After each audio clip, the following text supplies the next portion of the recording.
Welcome back, learners. I am seriously so excited to have you here today. In this explainer, we're going to completely decode a tricky French grammar rule that honestly trips up almost every single beginner. But we aren't just looking at grammar today. No, we're going to master the actual pronunciation, look out for common exam traps, and even explore the exact collocations used in everyday spoken French, plus a few little nuances you'll hear over in Canadian French. By the end of this session, you're going to see just how incredibly logical this language can actually be. So, does my house change if I'm a man or a woman? I really want you to think about that for a second. If you're an English speaker, your brain instantly says, well, no, of course not. It's just my house no matter who I am. But this simple little question brilliantly sets up the core grammatical difference between English and French that we're diving into today. This is the exact hurdle we're going to clear. And just so you know, everything we are breaking down today comes straight out of the Duolingo Unit 8 guidebook. We are extracting the grammar secrets hiding in plain sight right inside these tips and key phrases. We're just using the pure source data to build up your understanding step by step. All right, let's jump into section 1. Key phrases in context, conversational French. Okay, here are our first two key phrases straight from the guidebook, and they both revolve around pets. Oh, ton chien est ici. That means, oh, your dog is here. And the second one, tu as un chat, meaning you have a cat? Notice how these are just simple, everyday conversational sentences. But let's pause and look really closely at the vocabulary here, starting with chien and chat, because pronunciation is absolutely crucial. For chien, it's a nasal sound at the end. You literally do not pronounce the N. It's chien. And for chat, the T at the end, totally silent, unless it's followed by a vowel in specific liaisons, so here it's just sha. Listen, a massive mistake beginners make on oral exams is pronouncing that T. Don't do it. Also, take a look at the phrasing tu as un chat. In spoken, everyday conversational French, especially in places like Quebec, you'll often hear the tu and as just blend right together into ta chat. It's super common. But for now, keep your focus on that first phrase, ton chien, your dog. Just file that away in your mind for a second. Moving right along to the next set of phrases, these are about houses and furniture. J'adore ta maison parce qu'elle est jolie. I love your house because it is pretty. Il y a un jardin? Is there a yard? Ton canapé est très joli. Your couch is very pretty. Now pay super close attention to the tiny words sitting directly next to the nouns.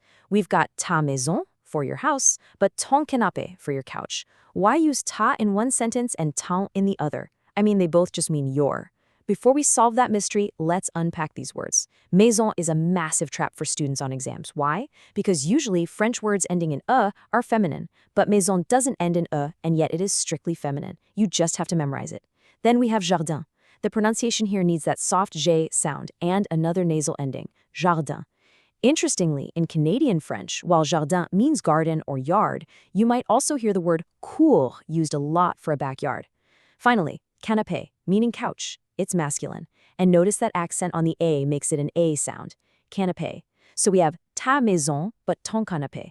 Let's figure out exactly why that is. Which brings us to section 2, the French possessive trap, a shift in perspective. Okay, so in English, possessive adjectives like his or her match the owner. If a man owns a car, it's his car. If a woman owns it, it's her car. But in French, the rule completely flips. The French rule states that possessive adjectives change based on the gender of the noun they describe, not the gender of the owner.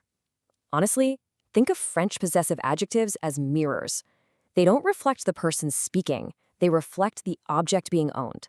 This is the major paradigm shift you need to make, and once you do, it is a total game changer. Let's dive into section 3, masculine versus feminine nouns, the matrix of ownership. This matrix is straight from our source guide, and you can see how it builds into a really simple, predictable pattern. If the noun, the actual object you own, is masculine, you use mon for my and ton for your. If the object is feminine, you use ma for my and ta for your. It literally does not matter if you, the speaker, are a man or a woman. You just have to know the gender of your object. Let's talk about pronouncing these real quick, because this is a major speaking tip for your exams. Mon and ton are nasal. Your mouth should be kind of closed and rounded, mon, ton. But for the feminine ma and ta, your mouth opens wide and flat, ma, ta. Mastering that physical difference in your mouth shape is going to make you sound so much more authentic. Let's break down the guidebook's specific examples for saying my. We've got mon père, my father, and mon sac, my bag. Because père and sac are masculine words in French, they absolutely demand the masculine mon. And hey, sac is incredibly common on beginner vocabulary exams because it's such a core everyday item. You'll often see it in collocations like sac à dos, meaning backpack. Pronunciation-wise, it's a crisp hard K sound at the end, sac. Now compare that to the feminine examples, ma clé, my key, and ma maison, my house. Because clé and maison are feminine nouns, they strictly require ma. So let's go back to our very first question at the start of this explainer. Does my house change if I'm a man or a woman? No, because maison is always feminine, it will always be ma maison, regardless of who is owning it. This reinforces the exact same pattern with the word your. Take ton salon, your living room, versus ta table, your table. The living room, salon, is masculine, so it pulls in ton. Listen to the nasal ending on salon. It rhymes perfectly with ton. Ton salon. It has such a great phonetic rhythm to it, right? On the other hand, the table, table, is feminine, triggering ta. For table, make sure you're pronouncing that soft L sound at the end, not the hard English blah. It's table. This word is huge in French culture and on exams. Think of the super common phrase à table, which means it's time to eat. Dinner is ready. The gender matching logic is perfectly consistent here. Once you grasp this mirror concept, you basically unlock a massive part of speaking French correctly. All right, moving into section 4. Using pour for intent. For someone.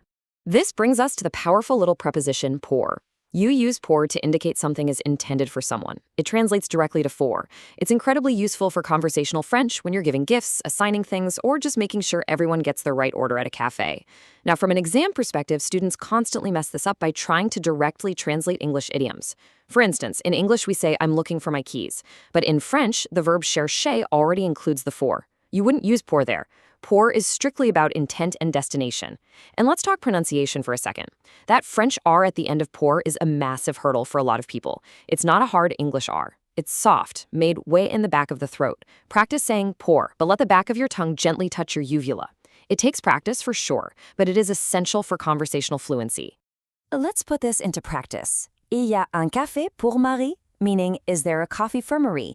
Very straightforward. And culturally, cafe life is central to both France and French Canada. So ordering and distributing coffees with pour is a highly practical skill.